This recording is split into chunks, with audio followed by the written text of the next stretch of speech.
Olá, vamos falar sobre as ações judiciais da ANAJUSTRA Federal, tema muito relevante para os associados e também para os servidores que desejam se associar.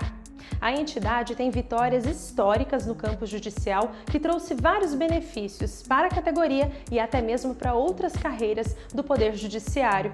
A dos quintos, com certeza, é a mais expressiva de todas elas. Mas não para por aí. As ações de FC cheia, 11,98%, juros de 11,98%, além de restituições do PSSS, são alguns dos exemplos.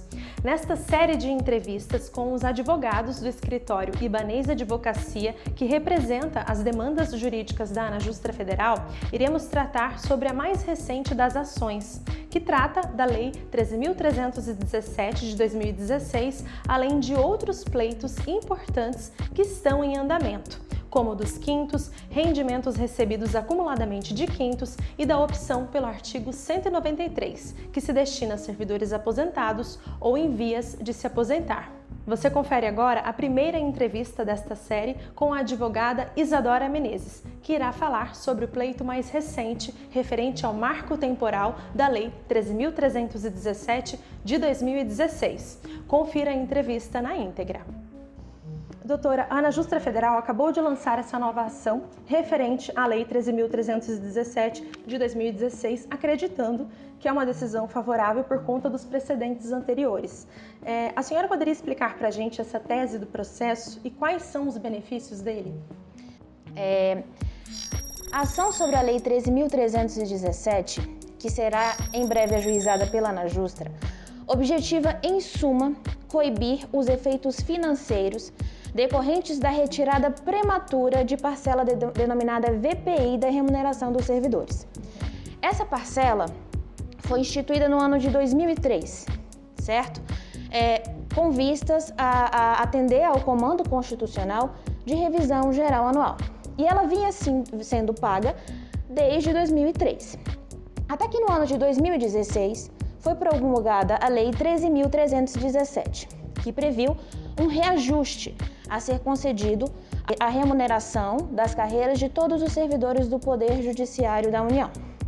Esse reajuste, todavia, não foi pago em apenas uma parcela.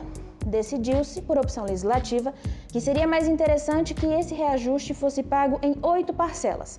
A primeira parcela se daria em julho de 2016 e a última se daria em janeiro de 2019.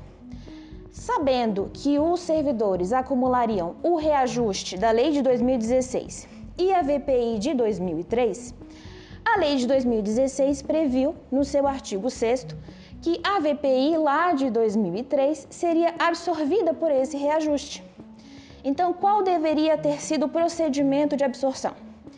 Deveriam ter sido adimplidas todas as parcelas dos reajustes, as 8 parcelas, e apenas ao final da integralização desse reajuste pelos servidores, aí sim deveria ter ocorrido a absorção da parcela de 2003, a VPI. Mas a gente verificou que não foi esse o procedimento tomado pela administração. A administração entendeu por bem promover a absorção da VPI já no pagamento da primeira parcela do reajuste.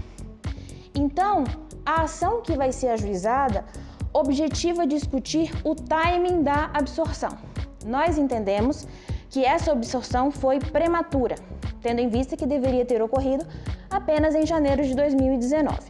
Se essa ação for julgada procedente, a União será condenada a devolver os valores suprimidos indevidamente de VPI entre julho de 2016 e janeiro de 2019. A ANAJUSTRA ela já teve uma outra ação em que essa lei 13.317 de 2016 também foi objeto de tese e teve uma decisão favorável em primeira instância. Qual a diferença entre essas duas ações agora, a anterior e essa que a ANAJUSTRA ingressou recentemente? De fato, se tratam de duas ações acerca da mesma lei. Ambas as ações decorrem de interpretação equivocada da lei pela administração. Ocorre que a primeira ação decorreu de interpretação equivocada da administração quanto ao tempo, quanto às datas de implementação do reajuste.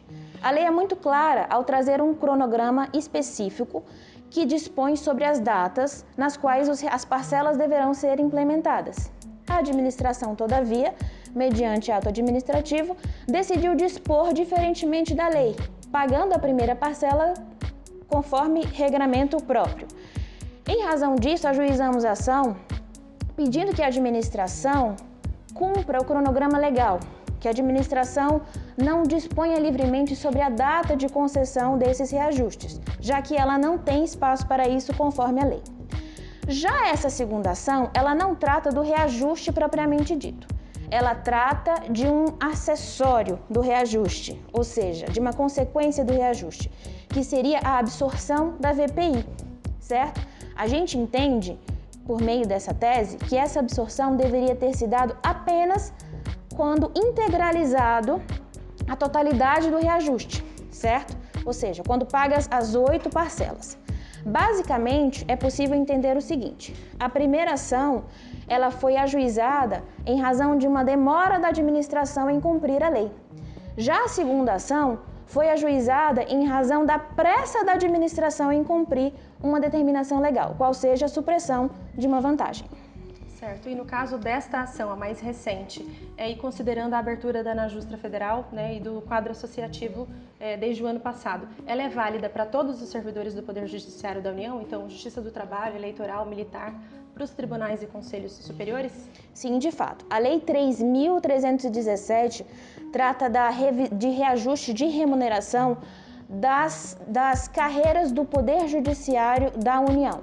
Então, sim, todos os servidores estão abarcados por eventual êxito. Perfeito. É isso. E todos eles terão os mesmos benefícios no caso do resultado positivo desse pleito? Sim, em absoluto. Obviamente que o período a ser executado equivalerá ao momento no qual o órgão específico realizou a supressão. Isso vai ser verificado conforme a casuística, caso a caso, quando da execução de título executivo favorável. Certo. Doutora, apenas para que a gente possa recapitular em relação a essa ação. O ingresso ele pode ser feito somente em maio para todo o caso, correto? Exatamente.